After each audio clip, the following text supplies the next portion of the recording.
Aujourd'hui, le Conseil général du Gard a plus de la moitié de son budget qui est consacré au social. Et moi, je travaille dans ce secteur-là depuis très longtemps, puisque je suis de formation assistante sociale. Et donc, je suis très interpellée par ce qui se passe au Conseil général qui gère tous ces secteurs-là. Et il me semble qu'il est important d'envoyer au Conseil général des personnes qui sont aussi issues de ce travail de terrain et qui connaissent bien les réalités des personnes. Quand Geneviève m'a demandé si je voulais être son suppléant, j'ai beaucoup réfléchi parce que je ne m'attendais pas du tout à avoir une activité un jour, disons, politique. Mais quand j'ai vu que sa façon dont elle voyait la politique, qui n'est absolument pas dans les schémas traditionnels, c'est-à-dire qu'avant tout, elle considère qu'on doit travailler et mettre en œuvre une politique pour les citoyens et non pas vouloir impulser des choses d'en haut. J'ai beaucoup réfléchi, puis j'ai décidé de la suivre. Je me suis dit, là, il faut que je lui donne un coup de main pour gagner. C'est important pour moi de porter au Conseil général une façon de voir la politique qui n'est pas forcément de se situer dans un parti ou un autre, mais de faire avancer les choses. Et de faire avancer les choses en luttant contre les politiques ultralibérales dont nous souffrons tous aujourd'hui. Moi, je n'ai pas attendu l'élection pour dire qu'il fallait qu'on se bouge, notamment en faisant de la conversion des vignes en agriculture biologique, mais aussi en essayant de trouver des cultures de remplacement en bio, etc. Et essayer d'attirer des entreprises ou des associations qui sont sur cette même longueur d'onde, quoi. Et par contre, c'est là où, enfin, pour moi, Geneviève a toute sa place parce que elle a toutes les compétences pour appuyer ce genre de projet au niveau des instances, quoi. Et donc là, je pense que justement, tous les deux, on peut faire un bon boulot. Le conseiller général a un rôle très important pour le territoire d'un canton, mais il aura un rôle important dans la mesure où ce sera un conseiller général qui s'impliquera, qui aura vraiment des convictions, toujours pareil, on en revient là, et qui donnera de son temps, de son énergie, et d'où l'intérêt d'avoir quelqu'un qui ait déjà une expérience d'élu local, ça je crois que c'est important, et qui ait une sensibilité qui corresponde au canton. Et c'est vrai qu'ici on est quand même un canton rural et on attend d'un conseiller général non seulement un dialogue, c'est évident, mais aussi qu'il ait des convictions et qu'il sache nous défendre, qu'il sache porter notre parole au niveau départemental. Il y a des mairies qui ne veulent plus de leur syndicat parce que c'est trop de travail, parce qu'il y a des risques, parce que c'est compliqué, donc ils se déchargent. Le problème, c'est que le prix de l'eau sera plus le même. Mais c'est très important d'avoir des interlocuteurs qui nous écoutent vraiment, quoi, parce que nous, on n'a pas de grosses finances dans nos syndicats, et si on n'est pas subventionné, on a vraiment du mal à faire des structures neuves, à avoir des nouveaux projets.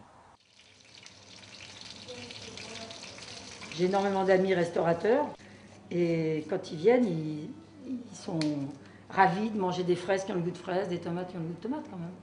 Ça c'est important et c'est ce qu'il faut, moi à mon avis, c'est ce qu'il faut aussi promouvoir auprès des gens qui viennent en vacances seulement. Se servir chez les producteurs locaux, faire la promotion des produits locaux quand même.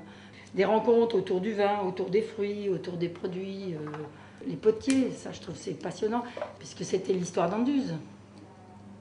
Donc c'est ce genre de tourisme que j'ai envie de voir promouvoir.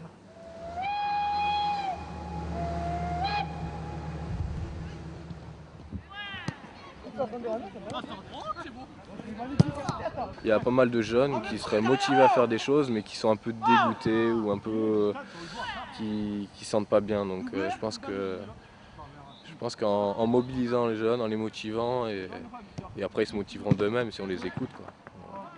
Le relais peut se faire par différentes voies, par des réunions, peut-être par internet, par des sites, par soumettre les idées, avec des forums, en parler et se rencontrer, quoi. Je pense que rencontrer les jeunes, ça peut être pas mal.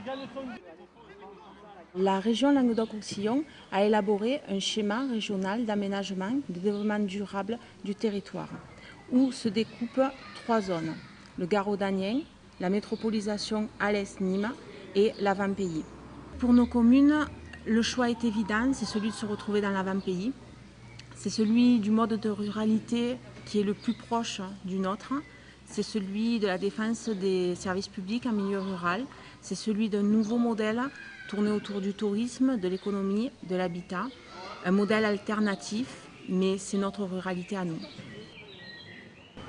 Les services publics nous apparaissent comme un rempart aux difficultés qu'éprouvent beaucoup de personnes à survivre dans cette société qui est de plus en plus difficile. Ceux qui nous gouvernent aujourd'hui désirent plutôt les détruire et les rentabiliser pour les donner simplement au service de quelques-uns et bien entendu au détriment de tous les autres et surtout des plus démunis. Par exemple l'école où nous avons des suppressions de postes par milliers. Les enfants en difficulté n'auront plus d'enseignants puisque les RASET sont supprimés. Les enfants de maternelle vont avoir l'accès à l'école de plus en plus tard, d'où des grandes difficultés pour les parents. La poste, où bientôt nous n'aurons plus de possibilité d'avoir le courrier si nous habitons trop loin.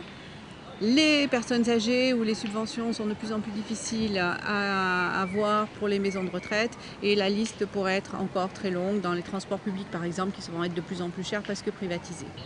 Face à toutes ces difficultés, nous avons besoin d'élus qui partagent ces valeurs, qui soutiennent ces services publics et qui les défendent. Et pour expliquer cette façon de voir la politique de gauche du canton, je pense qu'il faut rappeler à quoi ça fait référence. Par exemple, quand on parle économie, pour nous, il n'est pas question de favoriser des grands groupes qui cherchent plus à enrichir leurs actionnaires que les entreprises locales.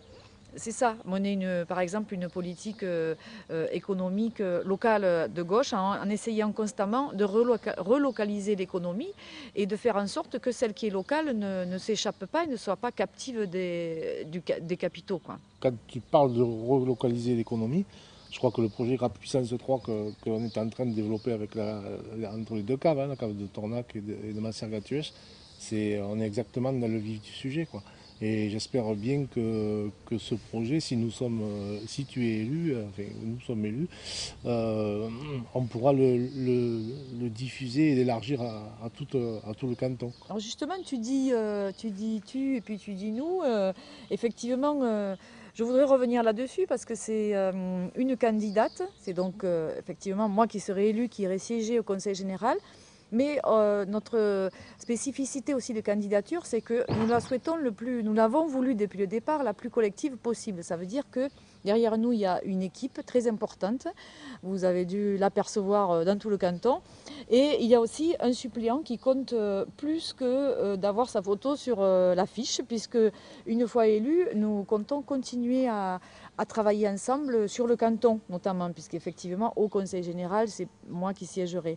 Mais sur le canton, nous pensons continuer à travailler ensemble. Oui, c'est là où moi je dis que la différence entre Christophe Ruas et toi, c'est le choix entre le futur, d'un côté, Christophe Ruas, et puis l'avenir, toi et nous, le groupe, parce que c'est vraiment une autre façon, on se répète peut-être, mais c'est vraiment une autre façon de voir la politique et de mettre en place une culture de projet, un dynamisme collectif et des gens qui se prennent en charge qui prennent en charge leur avenir dans l'intérêt de tous les acteurs de ce canton. Et pour arriver à mener à bien tout ce programme, il est indispensable d'être à l'écoute des personnes. Et pour être à l'écoute des personnes, il faut en avoir envie.